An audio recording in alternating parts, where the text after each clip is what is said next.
প্রিয় দর্শক, আসসালামু আলাইকুম। আমি পার্লস কিচেন থেকে পার্ল আপনাদেরকে দেখাবো কিভাবে ঘরোয়া পদ্ধতিতে চিকেন কোরমা তৈরি করা যায়।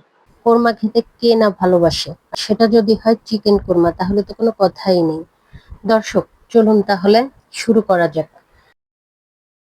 আমি এখানে 1 কেজি পরিমাণ চিকেন নিয়েছি এবং মেরিনেশনের জন্য অ্যাড করছি 3 চা চামচ টক দই এবং স্বাদমতো লবণ। তারপর এটাকে হাতে মাখিয়ে কিছুক্ষণের জন্য রেস্টে রেখে দিলাম। আপনারা হাতে সময় থাকলে আধা ঘন্টা রেস্টে রেখে দিতে পারেন। আমি এবার চুলায় একটি প্যান বসিয়ে গরম করে নিলাম এবং তাতে 1 কাপ পরিমাণ সয়াবিন তেল ঢেলে দিলাম। তেল কিছুটা গরম হয়ে এলে তাতে বেরেস্তার জন্য দিয়ে দিলাম 1/2 কাপ পরিমাণ পেঁয়াজ কুচি।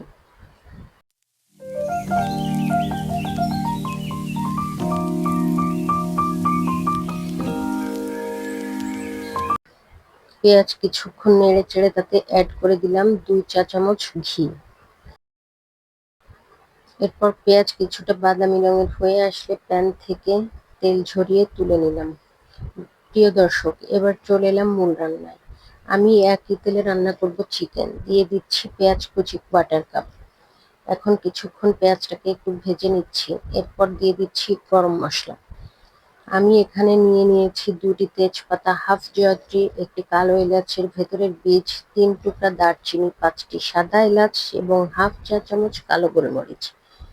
এরপর পেঁয়াজ লালচে হওয়ার আগ পর্যন্ত ভাজতে হবে। দিয়ে দিচ্ছি পেঁয়াজ বাটা 1/2 কাপ। পেঁয়াজের কাঁচা গন্ধ চলে যাওয়া পর্যন্ত এটাকে ভেজে নিতে হবে। এরপর অ্যাড করে দিয়েছি 1/3 কাপ টক দই, 13-14টির মতো কাঠবাদাম বাটা। এরপর মশলাটাকে ভালোভাবে কষিয়ে নিচ্ছি। মশলা থেকে যখন তেল ছেড়ে দিবে তখন আদা রসুন বাটা অ্যাড করেছি 4 চা চামচ। দিয়ে দিয়েছি ধনিয়ার গুঁড়া 1 চা চামচ, মরিচের গুঁড়া 1.5 চা চামচ এবং মশলাটাকে খুব ভালোভাবে কষিয়ে নিচ্ছি। যখন মশলা থেকে তেল ছেড়ে দিয়েছে আমি এখানে অ্যাড করে নিয়েছি 1/2 কাপ তরল দুধ। মশলা থেকে তেল ছেড়ে দেওয়ার পরও আমি বেশ কিছুক্ষণ কষিয়ে নিয়েছি।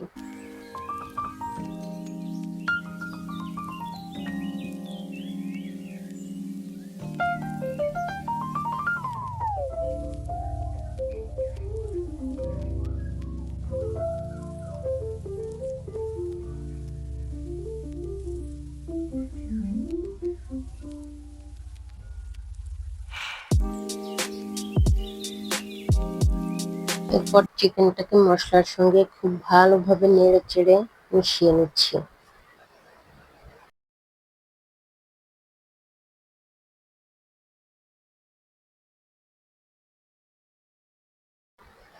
এবং ঢাকনা দিয়ে ঢেকে দিয়ে মাঝে মাঝে ঢাকনা খুলে নেড়ে চেড়ে নিচ্ছি।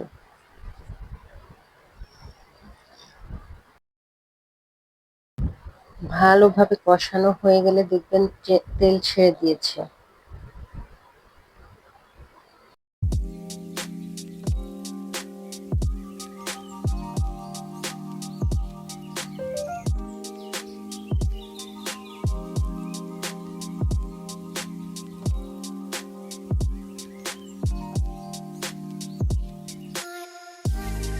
গরম দুধ ব্যবহার করেছি।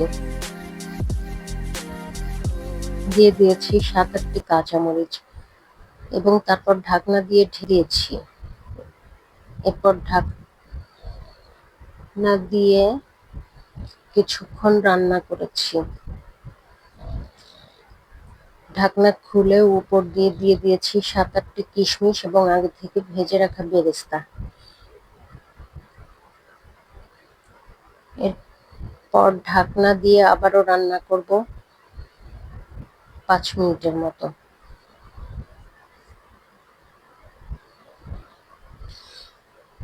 চুলার জাল নিভিয়ে দিয়ে আমি সার্ভিং ডিশে বেড়ে নিয়েছি এবং উপর দিয়ে দিচ্ছি বেরেস্তা। এই হয়ে গেল আমার রাজকীয় স্বাদের ঝাল ঝাল চিকেন কোরমা। প্রিয় দর্শক, আমার ভিডিওটি যদি ভালো লাগে তাহলে লাইক, কমেন্ট এবং আমার চ্যানেলটিতে সাবস্ক্রাইব করতে ভুলবেন না। ধন্যবাদ সবাইকে।